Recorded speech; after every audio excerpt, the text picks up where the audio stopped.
On this episode of GenerationX the 90s, we celebrate the events, the movies, the music, and more that made the month of December. Welcome to 1992. My name is Daniel, and I'm excited to be here for another episode as we journey through our favorite decade. A well-timed episode as cold weather is now upon us in real time, and we look back on a month synonymous with snow, a month that also gave us this man. Wesley, how are things? No doubt. Shout out to you for acknowledging the birthday. It's right here at the end of the year, or end of the year for sure. December 29th, a day that will live in infamy. So with that said, whatever. Capricorn, shout out to all of us. That said, it's a beautiful day in the neighborhood, and there we go. Just got better. And we wouldn't want to take this journey without our other broadcast colleague. A metaphorical happy holidays to you, Cass. Happy holidays to you and everyone else, and I'm ready to go back into time. We have got much to cover on a month that gifts us with some great sporting events, new music, video games, more, but also takes away one of the Earth's greatest ambassadors. All that and more on GenerationX, December 1992. Stay with us.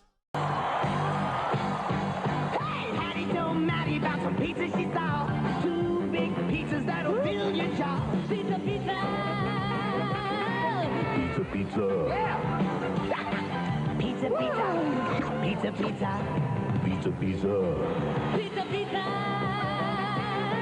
Pizza, pizza. And now at Little Caesars, you can get 2 pizzas with cheese and pepperoni for only $5.99. Pizza, pizza. GenerationX, December 1992. Daniel, Cass, and Wesley, we are taking a look at the events of December 1992 and a throwback here as the Long Island Lolita. Amy Fisher is now going to get sentenced for shooting Mary Jo Buttafuoco, the lady with the tragic last name, in the face. This is just a follow-up. She's finally getting her just desserts, as it were. Do we feel like she looks like young Mariah Carey? Oh, I guess I could see that a bit. If I can find a little bit similar-ish hair, you know. Similar-ish hair, similar-ish. You could say she looks like a young Pebbles, right? Maybe. That's a throwback there. Buttafuoco. He managed to hold on to some celebrity after this. Whatever. Okay. Yeah. It elevated them both to this weird stardom. Infamy. They will live on in infamy. Shoot a lady in the face, become famous. She's cute. They just aired a special a week or two ago. Is that right? Yeah, my wife and I watched it because I'd forgotten a lot of the details of this. Is that the lady that got shot? Maybe. You know what I mean? I think it does look like her. Yeah, like she's got a bit of paralysis going on. Oh, that's sad. I wish you hadn't been. Hold on, what are you about to kiss that fool? Is that Buttafuoco? They're working it out. They stayed together for like 7 years after this. They Is stayed that together a for a long true time. thing? Okay, remind me of the story again. Was he having an affair with the child and the child shot the woman? Yeah. Right. She was a 17-year-old prostitute or call girl. And she said that he put her up to it. One of those. He said, she said. He said he had nothing to do with What a it. loser. You're running around dealing with child prostitutes.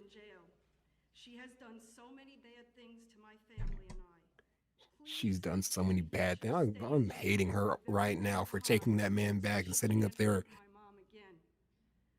talking trash about a child. Has she believed him, defended him? Wow. Maybe, right? I don't know. That sounds like some... I don't know, I got negative feelings about everybody involved now because she stayed with him. Three very unlikable parties here. Absolutely. I'm going to go with the cute one, though. Moving on. It is difficult to think of two cultures on to one another than those of the Somali people and just the the men man, of Ted the Koppel. I was looking at his face like, I'll give anyone $5 amongst all of us to call that guy's name before it popped up. I wouldn't have got it before. Being honest, I wouldn't have got it without help. So on December 3rd, the UN Security Council votes unanimous for U.S.-led forces to enter Somalia. December 4th, Somalia Civil War. George H.W. Bush orders 28,000 troops to Somalia. Dictator Syed Barre began to face significant resistance to his rule at home. Early 90s conflict led to a complete breakdown in civil order. UN authorized military operation to create a humanitarian corridor. Marines arrived, launched an amphibious attack on Mogadishu in 1992. This does lead to the whole Black Hawk Down incident that is relatively known. So, yeah, Made a movie. Yep, made a movie. Okay. There you are. Well, so I see this and I think we're recording this during the week of Veterans Day, so I'd be less than myself if I didn't say thanks to the troops, and we definitely appreciate the work that you guys do that allow us to sit here and have the most important thing, or the primary thing that I'm thinking about this evening, be recording some weird video where we look back on our preferred decade. So yeah, shout out to the troops and the men and women out there serving. Cheers to you. Shout out to your sister. Yeah, no Yeah, doubt. absolutely. Shout out to my baby sister doing her thing. Come from a military family. I never served, and it will forever be one of the big regrets in my life.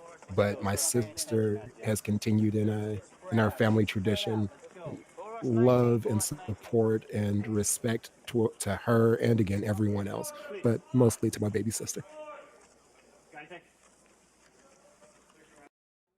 In celebrity weddings this month, we have Halle Berry and Atlanta Braves David Justice. I forgot that she was with David Justice. It was reasonably short as things go, 4 years. I forgot about that. He's kind of doofy looking. He is. I thought he was cool back in the day. I mean, he was cool enough to pull Halle Berry, so. Oh, he was a heart. I remember girls in our class Absolutely. swooning over him. Oh, yeah. Absolutely. When- Which is looking at what him now, I'm surprises me like, about really? looking at him in this particular moment. Like that's probably just not a good look for him, because I remember him being kind of a cool guy. Right. And again, he pulled Same Halle here. Berry. What? Who looks exactly the same right now. My God, man, Right? I'm gonna lick her face. God. So freaking beautiful, bro. When they broke up, he said she was crazy. Yeah, he's not the first man to leave Halle Berry, right? It's Or got did he leave her? it Whose wouldn't phone be fair number to is say. that? That's not a phone number. Never mind. If more than one person's leaving Halle Berry, then something's kind of curious I know about Eric that. Benet cheated on her.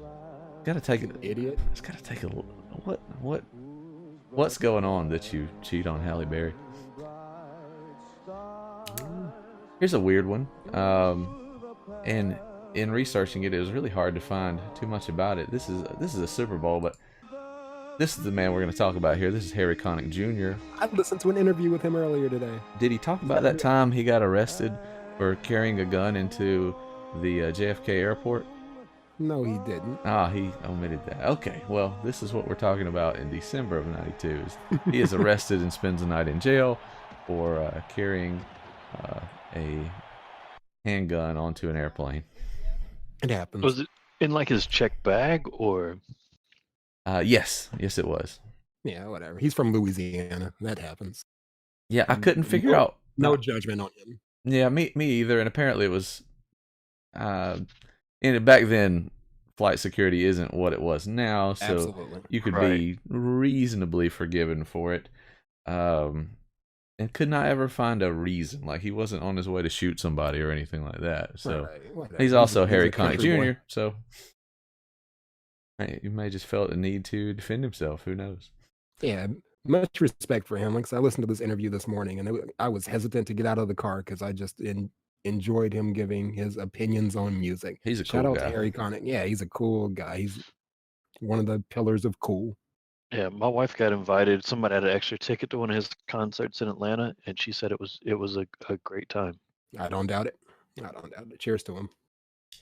Sticking with music, on December 9th, the 3rd Billboard Music Awards, and just like everything else we've looked at this month, your big winner, Mr. Garth Brooks. Okay. But that wasn't all that was going on there. We got a lot of fun stuff. Garth Brooks, the big winner, but also, we've got Billy Ray Cyrus, and of course we got our guys coming up here, Boys to Men, winning so many awards.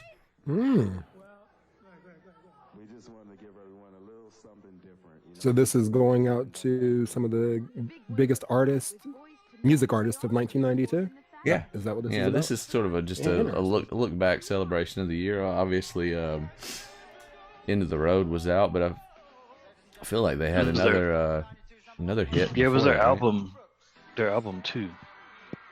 That was a good album too. Oh, that was a great album. And that's the album that makes them so well known. The definitive album for them, right? Undisputed. God, I'm noticing someone surprisingly missing from the showcase of artists. It's funny that you say that. Stick around. Stick around for a while. Sometimes it's like when a big hit movie comes out in December, you don't really award it until the following year. Sometimes it's like that. We must be watching the Latin Music Awards later on or something. We get 2 new NHL teams in December. We get Miami and Anaheim. You guys were keyed me in on this a couple shows ago. Mighty Ducks of Anaheim launch as a result of the Mighty Ducks movie. Yeah, we agree that's kind of a corny logo, right? Yeah, I mean, I always just thought it was just Donald Duck with a hockey mask. It's a hockey mask with a duck bill. Apparently, they were some bruisers, though. They recruited some tall, aggressive players to the team and had a pretty good early run. Sure, absolutely. Okay. Got a lot of. I still don't understand hockey in warm weather cities. Yeah, Miami. I was thinking of that too. Just running a cold weather sport in Miami is interesting, but it's a big city. It's a sports city. So, sure. A long way to travel to play most of your games, though. It's a good place to go because it's a winter sport, though. So I'd be happy if I was a hockey player to end up in Miami or Anaheim. Yeah, get the best of both worlds. You're playing on the ice, but then you can go sit on the beach. My raggedy body, I'd be sure to have a cold. I'd be instantly sick. I get sick every time weather changes. I'd be instantly sick. No, I'm not gonna make that Miami trip, fellas. I'll catch y'all in Alberta. What's the NBA doing now? The rest days that they're giving all the stars. What's it called? Body management. Something load management. Load management. Yeah. Load management. Which I'm not opposed to. I'm not opposed to that. Day. No, I get it, but then you get issues where it, like ESPN's hyping up like Kawhi Leonard, and then he doesn't even play. So. The problem Everybody is used to be so mad at the Spurs because he was doing that with a while ago. Like he would sit Ginobili, Tim Duncan, and Tony Parker all at the same time. Duncan played long past his expiration date, so you had to manage him. Yeah, that was the excuse. Like, yeah, these guys are a bit long in the tooth, so let's load manage. What year is Kawhi in? He's 27 years old. Okay, so he's about our age. Years old. Sure. All right. Sure. So he's about the age I was when I hurt my back. Yeah, you probably would have needed to be load managed. There's a fun story in boxing. Yeah, so Lennox Lewis is given the WBC title when Riddick Bowe refuses to fight him.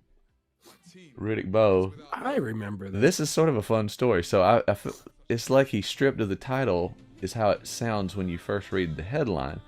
But the way boxing works, how, you'll be the champion of like several things at once. So you know, these guys have like 3, 4, 5 belts sometimes that come out with them, and it's just like, I am the undisputed heavyweight champion, and here's all the titles that go along with that. You know, I'll just defend them all simultaneously. Well, Right. you know, because of federations, I think Lennox Lewis was a European, right? Like British. I don't want to get it wrong, but you get the idea. And they had a history together, and Riddick's like, the last time I fought this bum, they cheated me out of the win, and I'm not going to fight him again. And WBC's like, well, you got to fight him because you're the title holder. So he gets the title and throws it in the trash and says if Lennox Lewis wants it, he can come get it out of the trash. Is that right? Yeah, so it's a pretty That fun. makes him a little bit cooler than It does, doesn't it? story It's a would initially pretty fun story, and I would love it if I could just find the spot where he drops his title in the trash. It's really good stuff, but Boxing is entertaining. it can be. It definitely can be. I want to say boxing is more entertaining than UFC for sure. Like UFC, there's just too many moments where I'm like, I It don't want is. to watch that. That's disgusting. I don't want to watch that. There it is. He's dumping it in the trash later on. I'd love to see that fight and see if he really got cheated or if that was a I'm afraid of him type moment. People in the know insist that he wasn't afraid of Lennox Lewis, and insist that it was all just on principle. It's not fair for me to say, but I did end up, spending more time on it than I expected to when I started researching the why of this happened. And this is a pretty entertaining story. Right on. Where do you guys stand on Jerry Rice being the GOAT receiver? Is it like the numbers are just so undeniable, or how do we think he would fare in the, like, you know, if you were to put everybody on a timeless playing field? So He's still up there. I accept him. He's still up there. As the I call him the greatest receiver, and I'll call him arguably the greatest football player ever, fully acknowledging the possibility that he was an uber talented receiver who would hold his own in today's game. He just happened to be a part of one of the only offenses that was moving the ball the way that the 49ers were moving the ball. Now, the thing about that argument that comes into play, though, is that I think his success and his high level of play continued on when he went on to the Raiders, and he didn't go to the Chiefs, did he? That was just Montana that went to the That's Chiefs. just, as far as I know, that's just Montana. I think he continued to be that amazing. So it may be that he's the greatest, but I do understand the possibility that he just played when other people weren't around doing the same things. Yeah, and I'm trying to be fair to some of the more current wide receivers, but I can't think of anybody. I mean, It's really people hard to making say. all these spectacular catches now, but I mean, Larry Fitzgerald would be like the next closest person that I could think of that would be more of a Jerry Rice receiver. Just you throw it, he doesn't drop. He doesn't have many drops. He just catches the ball and does his job. He doesn't have have- T.O. till the cows come home. Yeah, was great. And then, Rice is just a different receiver. And he Randy was, Moss not, because he refused to go across the middle, right? Randy Moss And he took too many did plays off. Yeah, but man, was he good when he was in the mood Oh, for it. Randy Moss is amazing. I got nothing but good Randy Moss with that's obviously not true. I just talked about him not going across the middle. But Randy Moss is amazing. Disrespect his name. It's just that Jerry Rice and T.O. have more things in their bag than Randy. Yeah, I give T.O. a lot of respect because even at the height when other people were saying, well, I'm a big receiver, I'm not going to go across the middle, he would still just go across the middle. Not dropping anything. All he did was speak his truth. Sometimes that truth was wrong, but you got to respect a man that's willing to speak his truth. He spoke believed his it. truth and balled out. And if he believes it, then it's not a lie. In my opinion, if he believes I don't it, think then he was it's not that a good lie. of a teammate. Maybe. I don't know. I don't know. I wasn't in the locker room, I but wasn't in the locker room. I mean, he Yeah. bounced around a lot. I've said it on Wax several times. That Super Bowl for the Eagles, that wasn't his fault. You know what I mean? That was not his fault. And for him to call out Donovan and those guys, is that really being a bad teammate? Maybe, but sometimes you got to call a spade, and if that's being a bad guy, Didn't then, he play with like a broken knee or torn something? Wasn't he injured and still played in that game? Oh, I don't know. Is that I'm not sure if that's true or not. Maybe. But he's if I had to pick another receiver who I'd say was as good as Jerry Rice, it's T.O. I love T.O. I think T.O. will go down as one of the most underappreciated players of all time because he was a bad man. It's fair. It's a shame he didn't find a place where he had more chemistry. Who knows? Sure. Shout out to the GOAT. Yeah, watching these clips was sort of winning me over. Yeah, Jerry's that dude. Legendary work ethic, right? Yep.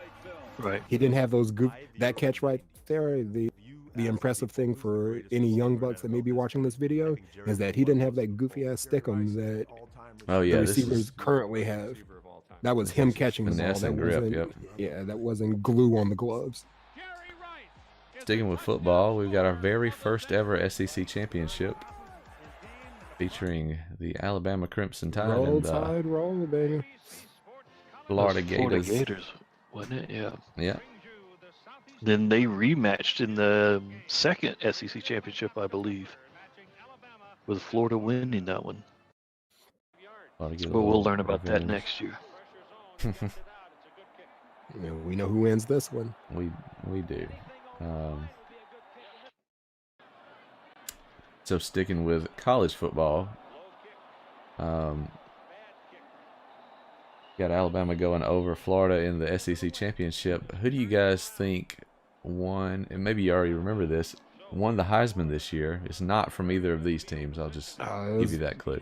What's his face? Vinny Testaverde. That is an acceptable answer. It's not the. Well, when you hear the actual answer, Is it the Miami quarterback? Ken, what is what's his name? Vinny Testaverde is such a good alternate name for Gino Torretta. That's his name. Good Lord. I had to give you partial credit for it. Yeah. Here's what I forgot about it. Do you know who was on? So I don't think Torretta worked out. We would call him a bust, right? No, he didn't work out. He got exposed in that national championship game. Right. Do you know who he beat for the Heisman? Oh, somebody really good. Somebody really good. Somebody named Marshall Falk. Gotcha. Okay. Yeah, so I guess Marshall's probably not thinking about it too much now, but yeah. Just laugh when you see OJ. We see him a lot. Garrison Hurst. So both of these men had better overall careers than this Torretta. Pretty awesome. They gave Julio Jones back in '90. It's awesome. Well, there you have it. Those are your events of December 1992. Stick around because we've got television in 1992 December coming up on GenerationX the 90s. N-E-S-T-L-E-S, Nestle makes the very best. N-E-S-T-L-E-S, Nestle makes the very best. This season, look for special holiday wrapping featuring me, Farkle, on your favorite Nestle candy. N-E-S-T-L-E-S, new holiday wrapping from Nestle. Nestle makes the very best chocolate.